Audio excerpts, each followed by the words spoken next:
ओम शांति। आज 27 सितंबर 2022 के बाबा के अनमोल मधुर महावाक्य सुने। आज की बाबा की मुरली है पढ़ाई। बाबा कहे यह कोई कॉमन सत्संग नहीं है। जैसे दुनिया में कॉमन सत्संग चलते हैं, जहां मनुष्य जाते हैं, सत्संग सुनकर घर आ जाते हैं, परंतु यह पढ़ाई है जहां बच्चों को एम ऑब्जेक्ट मिलती है और पावन बनने की शिक्षा मिलती है। बाबा कहे यहां तुम्हारी माया के साथ बॉक्सिंग है। हर पल पढ़ाई में माया विघ्न जरूर डालती है, परंतु तुम्हें डरना नहीं है। पढ़ाई को कभी भी छोड़ना नहीं है। बाबा कहे अगर इस पढ़ाई को छोड़ दिया तो माया अजगर अपने पेट में जरूर ले लेंगे। मियाँ मिट्ठू नहीं बनना है। हर कदम पर सावधान रहना है और बाबा कहे सावधानी के साथ हर शिक्षाओं को जीवन के अंदर धारण करना है। सुनते हैं बाबा के मधुर महावाक्य। ओम शांति। मीठे बच्चे, कभी मतभेद में आकर पढ़ाई मत छोड़ो। पढ़ाई छोड़ने से क्या होगा? माया अजगर के पेट में चले जाएंगे। प्रश्न है आज की मुरली से, यह कॉमन सत्संग न होने के कारण बाप को किन बातों में बच्चों को बार बार सावधान करना पड़ता है? उत्तर, यह दुनिया के सत्संगों की तरह सत्संग नहीं है। यहां तो पावन बनने की शिक्षा मिलती है। पावन बनने में माया के विघ्न पड़ते हैं, इसलिए बाप को बार बार सावधान करना पड़ता है। बच्चे, कभी कुछ भी हो, तुम सुख दुख निंदा स्तुति सुनते पढ़ाई को कभी नहीं छोड़ना।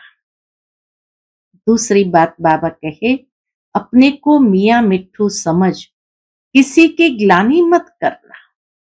माया बड़ी चंचल है। अगर बाप से रूठ कर पढ़ाई छोड़ी तो माया माथा मुड़ लेगी, ग्रहचारी बैठ जाएगी। इसीलिए श्रीमत लेते रहना।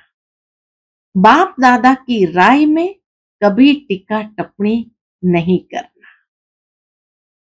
आज के मुरली से पहले गीत है मरना तेरी गली में, जीना तेरी गली में।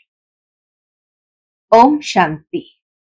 यह तो बच्चे जानते हैं, कहते हैं जब हम आपके बने हैं, यह पुरानी दुनिया तो खत्म होनी ही है। यह बेहद के रावण की लंका है जो विनाश होनी है। वह जो सिलोन में लंका दिखाते हैं वह तो बात ही बिल्कुल झूठी है। सिलोन एक टापू बेट है समुद्र के बीच में। बेहद का बाप समझाते हैं कि यह सारी दुनिया है समुद्र के ऊपर। ऑल राउंड समुद्र है। दिखाते हैं ना, वास्को डिगामा ने ऑल राउंड चक्कर लगाया तो गोया धरती पानी के ऊपर ठहरी हुई है। बेट हो गया ना। यह बेहद की खाड़ी है। रावण का राज्य सारे बेहद के आइलैंड पर है। यह बेहद की लंका है, सिर्फ सिलोन नहीं है। वह समय तो अब है ना। यह तो शास्त्रों में कितने गपोड़े लगाए हैं। हम भी समझते थे शायद ऐसा हुआ होगा। कुछ भी ख्याल नहीं चलता था। विचार करे तब तो ख्याल चले ना। बुद्धि बिल्कुल लॉकअप थी। अब बुद्धि का ताला खुला है। मनुष्य तो समझते हैं बंदर सेना ली, उन्होंने पत्थर उठाए, पुल बनाई, आग लगाई, क्या क्या बातें बैठ बनाई है। रामायण के अंदर क्या क्या बातें बैठ बनाई है। आग तो इस समय सारी दुनिया को लगती है। यह भारत अविनाशी बाप की अविनाशी जन्मभूमि है, इसलिए इनको अविनाशी खंड कहा जाता है। बरोबर भारत प्राचीन था, अब तुम्हारी बुद्धि में बैठा है। बरोबर भारत अविनाशी खंड है। बाकी जो इस समय खंड है वह सब खत्म हो जाएंगे विनाश ज्वाला में। यह विनाश ज्वाला इस यज्ञ से प्रज्वलित हुई है। लड़ाई शुरू यहां से ही हुई है। अभी तो यह छोटी छोटी रिहर्सल है। तुम्हारी बुद्धि में है कि सारी दुनिया में ही रावण राज्य है, इसका अब अंत है और राम राज्य की आदि। यह बातें और किसकी बुद्धि में आ न सके। तुम थोड़े से ही ब्राह्मण जानते हो, समझते भी हो कि अभी यह सारी दुनिया खत्म हो जाएगी। हम बाप के गले का हार बन जाएंगे, फिर नई दुनिया में आएंगे। वर्ल्ड की हिस्ट्री ज्योग्राफी हूबहू रिपीट होती है। कितना अच्छा यह चक्र है। कलयुग अंत और सतयुग आदि। इस समय सभी धर्म भी जरूर है। हिस्ट्री मस्ट रिपीट, यानी कलयुग के बाद सतयुग जरूर होना है। जैसे दिन के बाद रात, रात के बाद दिन जरूर आता है। ऐसे हो न सके कि रात न आए। बाप सब राज आकर समझाते हैं। हम एक्टर 84 जन्म कैसे लेते हैं, वह भी तो जानना चाहिए। 84 लाख जन्म की तो बात ही नहीं है। बाबा कहे कैसे हम 84 जन्म लेते हैं, ये भी तो जानना चाहिए। 84 लाख जन्म की तो बात ही नहीं है। कल्प की आयु ही 5000 वर्ष है। वो लोग तो तुमको कहते हैं कि शास्त्रों में तो ऐसा है नहीं, यह तो तुम्हारी कल्पना है। न जानने के कारण तो ऐसे ही कहेंगे ना। शास्त्र तो पढ़ते रहते हैं, उनका कोई दोष है नहीं। बाबा कहते हैं सतयुग में ये शास्त्र कहानियां नॉवेल्स आदि तो होगी नहीं। वहां तो भारत बिल्कुल सचखंड बन जाता है। भारत खंड सबसे बड़े से बड़ा तीर्थ है। यहाँ सोमनाथ का मंदिर कितना भारी है। ऐसा मंदिर कब कहां भी बन नहीं सकता। फिर भी ये मंदिर आदि बनेंगे। कब बनेंगे? जब भक्ति मार्ग शुरू होगा तब बनाते हैं, और कोई तो बना न सके। तुम संवंत भी बता सकते हो कब बनते हैं। वो बाबा कहे तुम संवंत भी बता सकते हो। आज से फलाने टाइम से भक्ति शुरू होगी। पहले लक्ष्मी नारायण ही पुजारी बनेंगे। द्वापर में जैसे उतरेंगे तो पहले पहले वही पुजारी बनेंगे। सिंगल ताज होगा। शिव बाबा का सोमनाथ मंदिर बनाएंगे। लक्ष्मी नारायण की आत्मा ही जब द्वापर के पहले जन्म में आती है तो बाबा कहे सिंगल ताज वाले होंगे, अर्थात राजा तो जरूर होंगे, और वही सोमनाथ का मंदिर बनाएंगे। फिर से मोहम्मद गजनवी आदि आकर लूटेंगे। ये बातें तुम बच्चों को बाप ही बैठ समझाते हैं। कहते भी है भगवान आया, गीता का ज्ञान इतना तो सुनाया, जो सारा सागर स्याही बनाओ, सारा जंगल कलम बनाओ तो भी लिख न सके। बाबा कहे ये कहा गया है। कहते हैं भगवान आया, गीता का ज्ञान इतना तो सुनाया, जो सारा सागर स्याही बनाओ, सारा जंगल कलम बनाओ तो भी लिख न सके। और उन्होंने गीता फिर इतनी छोटी बना दी है। गीता लॉकेट में भी होती है। वैल्यूबल चीज है ना, इतना लव गीता पर रहता है। बाबा ने इतनी छोटी सोने की डिब्बी में डाल प्रेजेंट भी दी थी।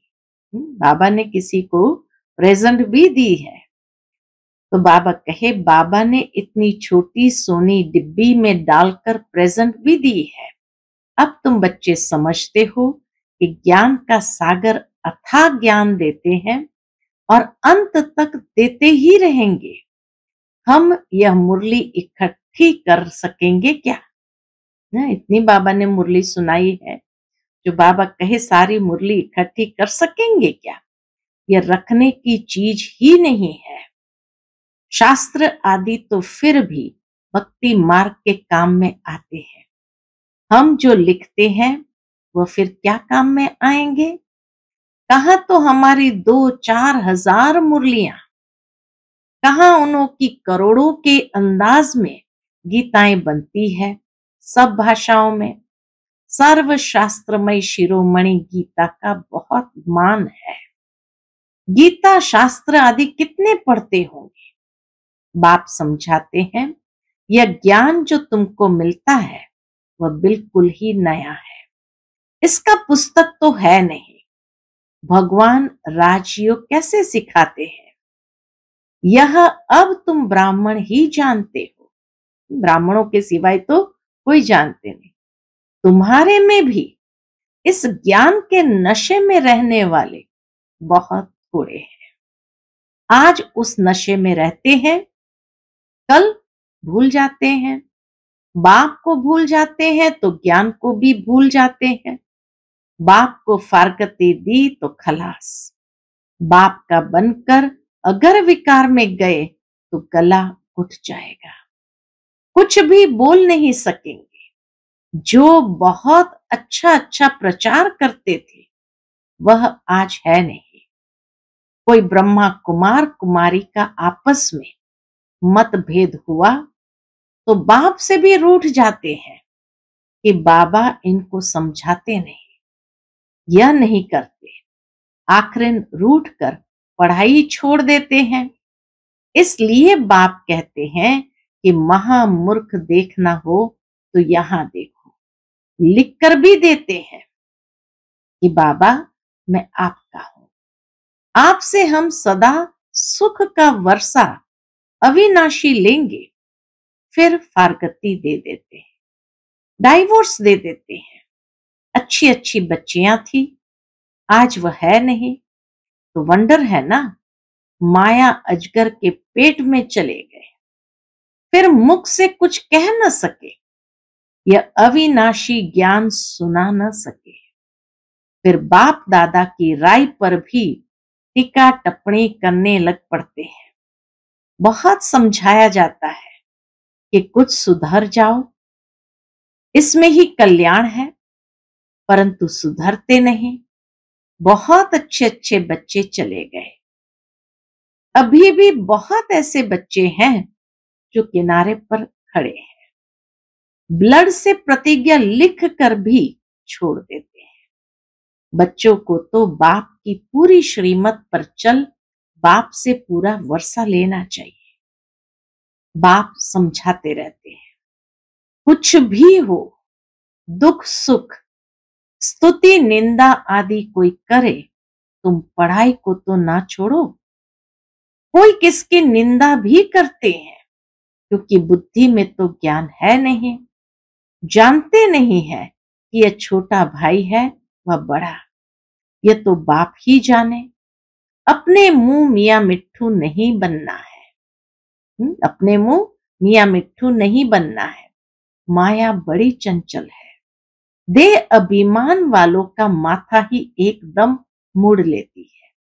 बाबा बच्चों को खबरदार करते रहते हैं, कहां न कहां माया वार करती रहेगी अगर श्रीमत पर नहीं चलेंगे तो। यह कोई कॉमन सत्संग थोड़ी है।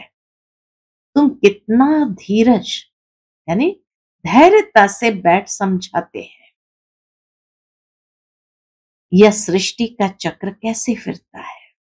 बाबा कहे इतना धैर्यता से, धीरज के साथ बैठ समझाते हो ये सृष्टि का चक्र कैसे फिरता है, कैसे तुम स्वदर्शन चक्रधारी बने हो।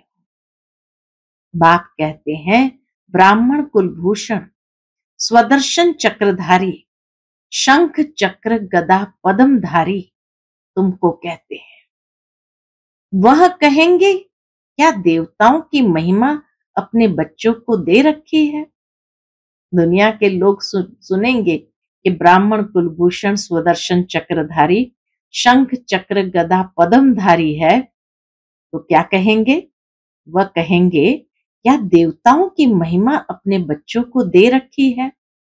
बाप कहते हैं हे स्वदर्शन चक्रधारी, हे कमल फूल समान पवित्र बनने वाले, हे गदाधारी, ये बाप ही समझाते हैं। दुनिया क्या जाने, कहते भी है सर्व का सदगति दाता एक है, गाते भी है ज्ञान अंजन सतगुरु दिया, अर्थात ब्रह्मा की रात खत्म होती है, ज्ञान सूर्य प्रगटा, ब्रह्मा की रात पूरी होती फिर दिन शुरू हो जाता है। परम पिता परमात्मा ब्रह्मा द्वारा नया ज्ञान देते हैं। आगे तो तुम कुछ भी नहीं जानते थे, न आत्मा को, न परमात्मा को, न रचता को, न रचना को जानते थे। बिल्कुल ही तुच्छ बुद्धि बन पड़े थे। तुमको क्या बनाया था? तुम स्वर्ग के मालिक थे ना।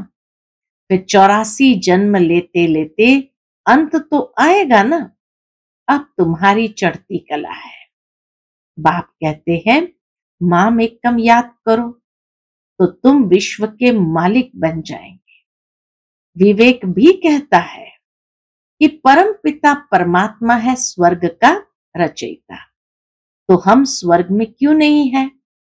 मनुष्य की बुद्धि में नहीं आता कि भगवान ने तो नई सृष्टि स्वर्ग रचा, जहां देवी देवता राज्य करते थे। 5000 वर्ष पहले स्वर्ग था, अब फिर भगवान आए हैं स्वर्ग की स्थापना करने। यह बातें बुद्धि में अच्छी रीति बैठ जाए तो भी अहो सौभाग्य। माया ऐसी है जो बिल्कुल ही पुरुषार्थ करने नहीं देती। नाक से पकड़ गुस्सा मार एकदम बेहोश कर देती है। बॉक्सिंग है ना। बाबा कहते हैं माया 1 सेकंड में गिरा देती है। सेकंड में जीवन मुक्ति से सेकंड में जीवन बंद बन पड़ते हैं, हरकती दे देते हैं। खलास निश्चय हुआ यह बादशाही लो, संशय हुआ खलास। बड़ा वंडरफुल खेल है। बाबा कहते हैं अमृत वेले उठ विचार सागर मंथन करो, और तो टाइम सारे दिन में मिलता नहीं है। रात को तो वायुमंडल खराब रहता है। भक्ति भी सवेरे उठ कर करते हैं। तुम बच्चों को मालूम है कि बाबा 1-2 बजे उठकर मुरली लिखते थे, जो तुम पढ़कर फिर क्लास कराते थे। फिर बाबा बैठ सुनते थे। जब क्लास कराते थे फिर बाबा बैठ सुनते थे कि देखे कैसे मुरली चलाते हैं। ये सब तो शिव बाबा का ही कमाल था। कितने अच्छे अच्छे बच्चे थे, चले गए, आज है नहीं। माया ने एकदम श्रापित कर दिया। बाप तो वर्षा दे रहे हैं, तो बच्चों को पूरा पुरुषार्थ कर वर्षा लेना चाहिए। अच्छी रीति खुद भी समझते हैं, बाप भी समझते हैं। बाप का हाथ छोड़ देते हैं, सब कहेंगे तुमने बीके को छोड़ दिया है। तुमको तो निश्चय था ना कि हम बेहद का वर्षा पा रहे हैं। फिर क्या हुआ जो मुरली भी नहीं सुनते हो? फिर तो बाप को भी नहीं याद करते होंगे।